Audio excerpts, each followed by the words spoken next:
Hey everybody, good morning. It's Mike Sullivan with Born to Shine. Today we have a super awesome guest. Her name is Tricia McManus, and she is the superintendent over at Winston-Salem Forsyth County Schools in beautiful North Carolina. Tricia, thank you so much for being with us today. Thank you. Thanks for having me here. And everyone, let's just jump in because this is all about you today, sharing your experience, your wisdom, so our listeners can learn from you. So I'm just going to shut up and stop talking and let you go. And the first question is, how was your journey becoming a superintendent? Because that's a really big deal. And you're in a really big district. So would you be open to share that experience with us?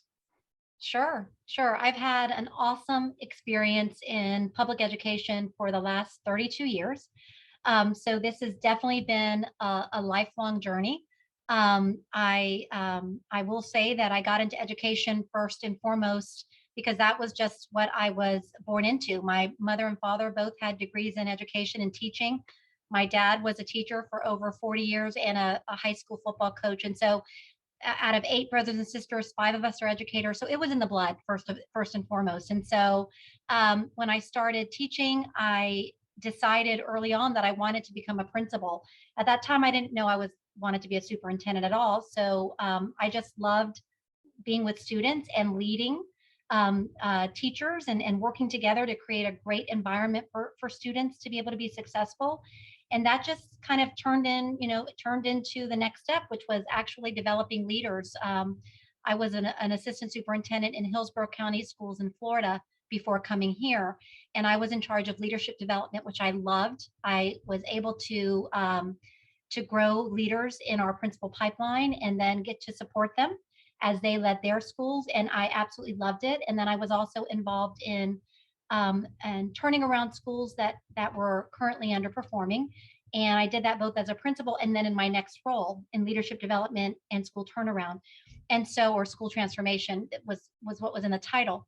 But anyway, that led me to, after 30 years in Hillsborough County Schools, this opportunity came open in Winston-Salem Forsyth County Schools, and it was to become deputy superintendent, but doing the work that I loved, which again was working with principals and working to help turn around schools that have been struggling. And so I was very excited about that opportunity after being in one district, being born and raised in Tampa and being in one district. And I had just recently been part of the Broad Superintendent Academy.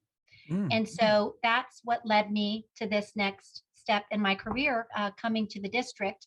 I was in the Broad Academy with the person who had just gotten superintendent in the district, had been here for about a year. Anyway, long story short, that's the superintendent left after 4 months while I was here, Oh, and wow. the job came open. So it was not a planned, I'm coming to Winston-Salem Forsyth County School to be the superintendent. I was coming for a different purpose, but the door opened. And I have been extremely honored and humbled to be able to serve in this capacity. And so that's how I'm here. But it was definitely a traditional track of moving from a classroom teacher to an assistant principal, district leader, all the way up. It was a very traditional track, but it's a track that I'm proud of and that I feel, um, I'm an educator through and through. It's in my blood, and that's the place I come from every day as I make decisions. I love that. That's such a beautiful story. And when you were sharing that, I felt really touched because my mom is a teacher as well. And so comes from a similar background that you do, where it was just in your blood, in your family.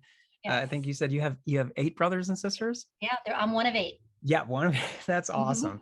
And so it was the same for my mom going into teaching and just it was really her divine purpose. And I Yes. watched her teach not only in school but at church and running the kids with the choir and just seeing that. And it's neat to hear how that the love of teaching you have, and then the love of turning things around through your leadership skills was really cool. And I like that term, the transformational, transforming schools or Yes. transformational. Yeah, that's Yeah. incredible.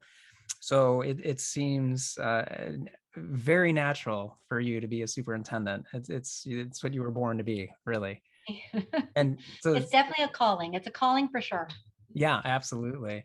And when you were growing up, or even now, were there any struggles that you had? Because our listeners were encouraging them with their emotional health and their mental health. And for me, a vulnerable moment was in third grade. I had severe OCD and anxiety, and I was bullied really badly. So I was struggling as a kid. And some people kind of get through that time, and maybe later in life they struggle with something, or some of the kids are Yeah. just like me, where they struggle early on, and they work through it at an earlier stage. But if you're open to share with our listeners if you had any challenges along the way, and how you overcame them, or maybe if you had a mentor, if it was a parent or a coach or a friend, or we'd sure love to hear that too. Yeah. Yeah. So of course, as a child growing up and going to, I was in a private school, even though I'm a public educator over 30 years. In my younger years, my brothers and sisters and I went to private school, went to Catholic school. And you're with the same kids every year in Catholic school growing up, for anyone that's experienced that. And there were your typical things that people would think are typical, but they actually can be very damaging, when people get into cliques. And then in any given day, if you were in the clique, you were good to go. If you were out of the clique, you were picked on. You were treated a different way. And it's funny, I'm telling this story a little bit because I think it helped shape at the time. It was very upsetting because you never knew when you got to school. There were a few people that were kind of the ringleaders of this, or one specific person to be exact. Um, and so you would come to school and not know where were you going to be? Were you going to get picked on that day, or were you going to be on a different side of that? And what I noticed is if you were on the different side of it with this person, then you might have been part of the person that might have been not nice. And even though you might have not done it, but not nice to another person that day. And so I got to the point that, and I was an elementary school kid. I mean, as I got older, at about seventh or eighth grade, I actually really got tired of that because I wanted to come to school and feel like everybody would be accepted, that everyone was treated with respect, that we would do away with these cliques, and that we should all support each other and be positive with one another, because I knew that how I felt when I was the one that was the victim that day, I should say.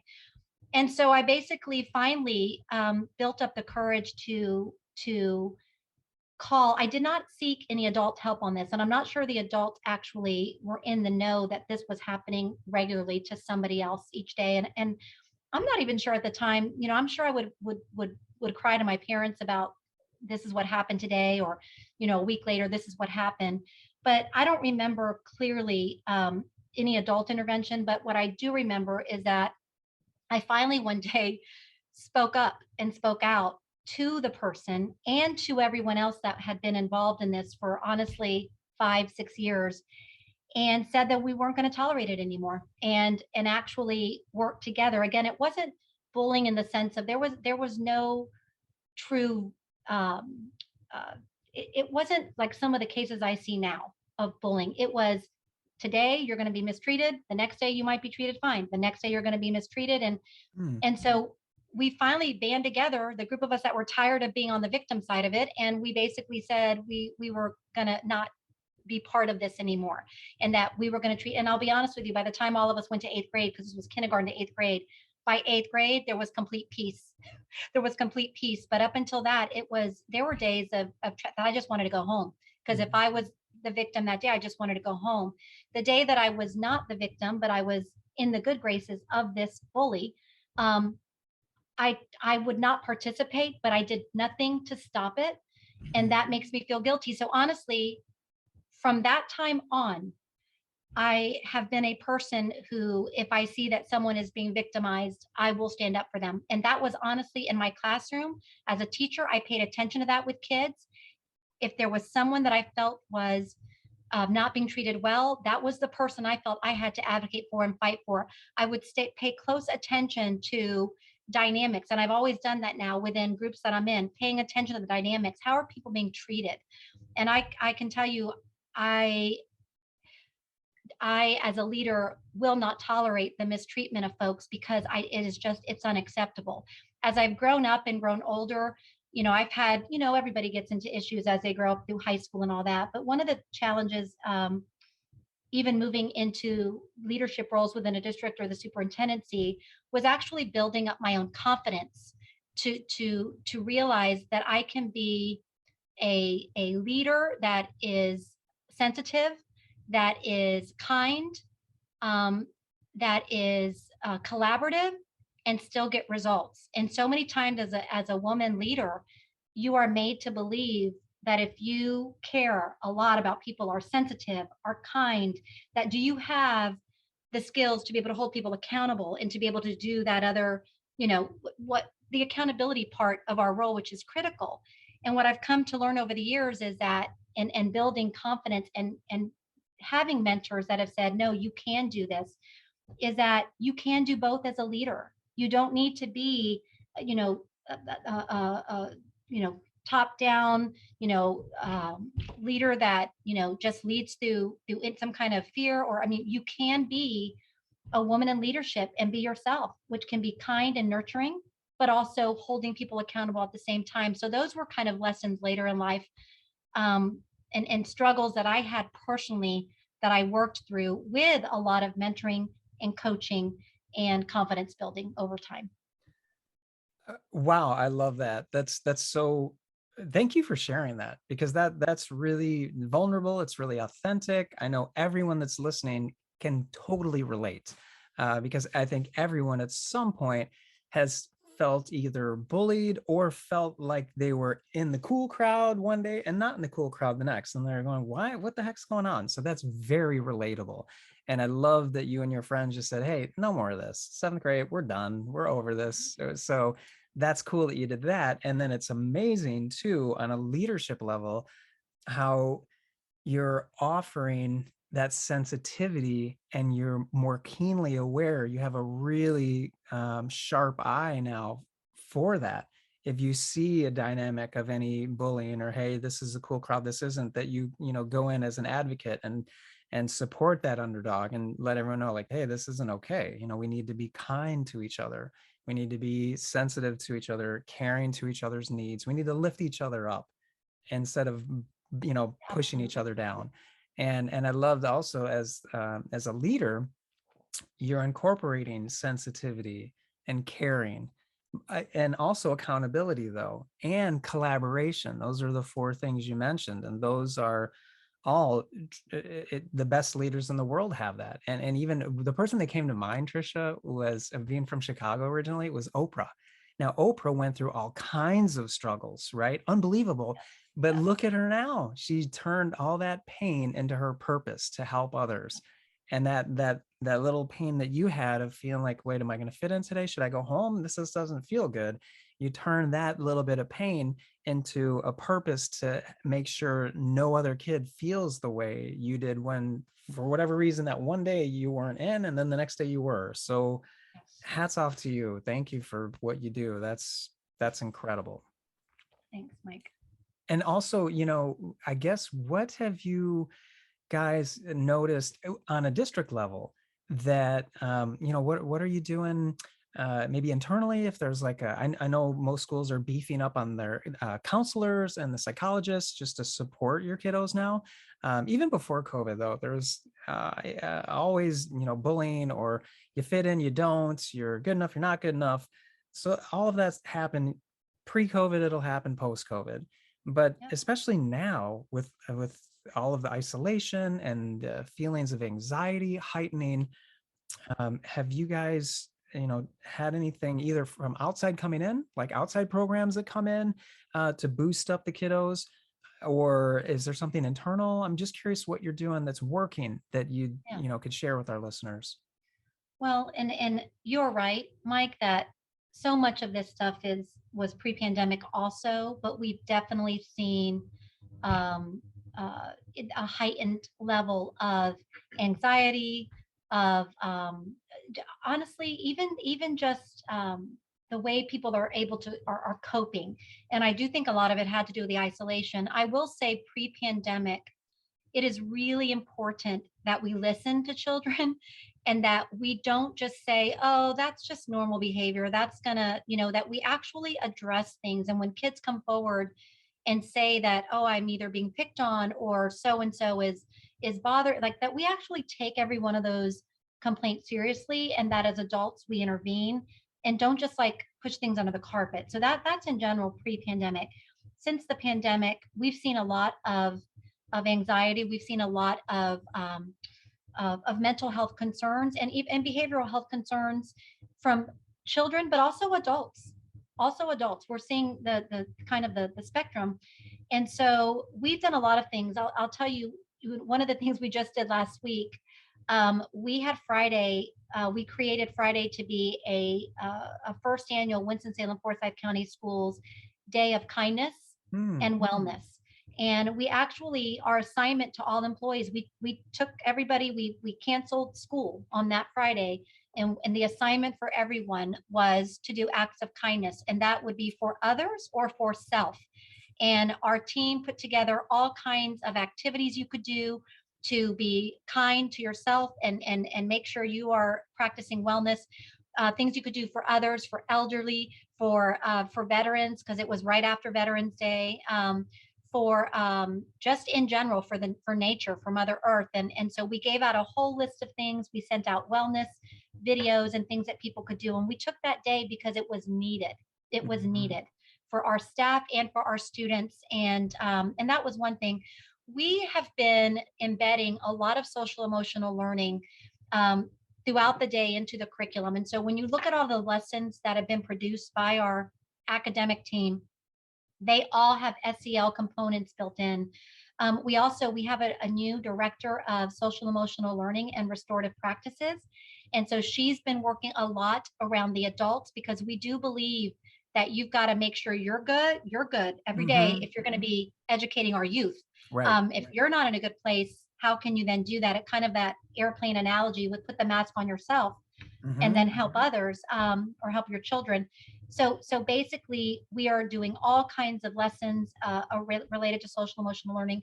We're also in the process, because there's one thing about integrating it all day, and that's very important, because SEL is not like one time a day; it should be all day. Right. But there's also something to say about having a core program. So we're in the process of doing an RFP to find that right core SEL program to use every day within our schools, so that there's consistency. And so basically we are starting up. We also have a new person in charge of mentoring. We're starting a lot of mentoring programs within our schools. And then we work with organizations like, Big Brothers, Big Sisters, and other groups that bring in mentors to work one-on-one with students. We're working closely with the Sheriff's Department to plan mentoring programs with specific students. We are working with a lot of we have a lot of mental health care providers that work within our schools that we can refer students to that might need something more than just the session with their counselor at schools. We're beefing up our student services staff with counselors and social workers and psychologists. Like we now more than ever, I mean, it's always been important to have a strong student services team, but now more than ever, it is critical. And I do not think we invest enough in student services. And so we are investing more. We're using a lot of our federal dollars to do that. And we'll be working with ways to sustain that over time. So again, some students might just need counseling with a school counselor or a social worker. Others may need to be referred for something more than that. And so we've got all of those services and partners. We have a group called School Health Alliance that we have some clinics within our own schools, and that includes health screenings and physicals, but it also includes the mental health screenings and support. And we've also been really capitalizing on the fact that kids need to feel connected, capable, and cared for every single day. And so how do we do that outside of the classroom? And so we've been working with a lot of outside providers to provide quality after school programs, so students have something to do outside of school, and to beef up and make sure we have kids included in extracurriculars. Again, connected. Are they connected outside of the classroom?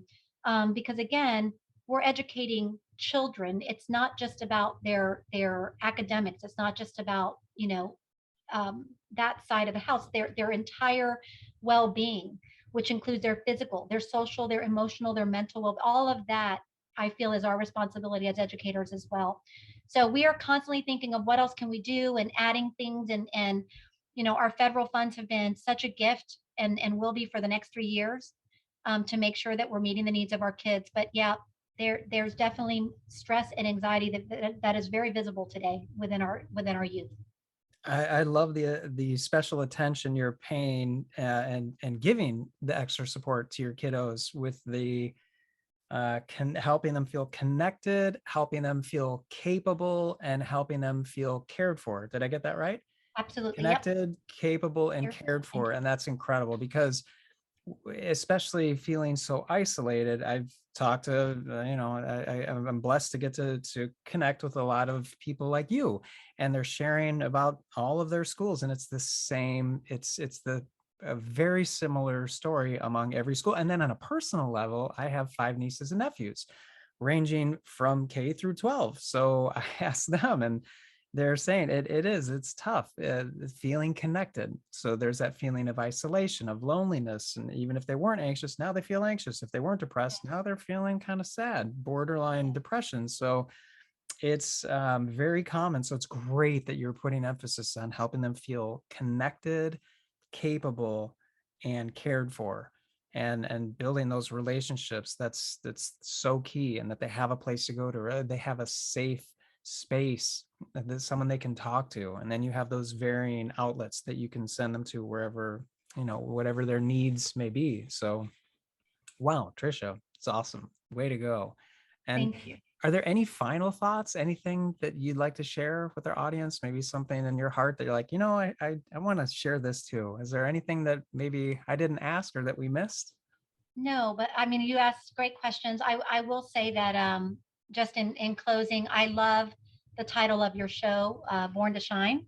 I would say that every student, every one of our 53,000 students, and every student in every district across this country, is born to shine. And I think as educators, it is our job to bring that out. Every student, has genius within them, every student, and it is our job to bring that out. So I love your show, Born to Shine. I think that is the perfect slogan, because every kid has that inside, and they need to realize it. And sometimes we need to help them realize it. But if we can get to that place, and just once they feel that those 3 C's, um, it changes the way then they function on a daily basis. So I just think this is the critical work we're doing, and I appreciate you having me, on today. Oh, Tricia, thank you so much. Thank you for being part of the show. Thank you.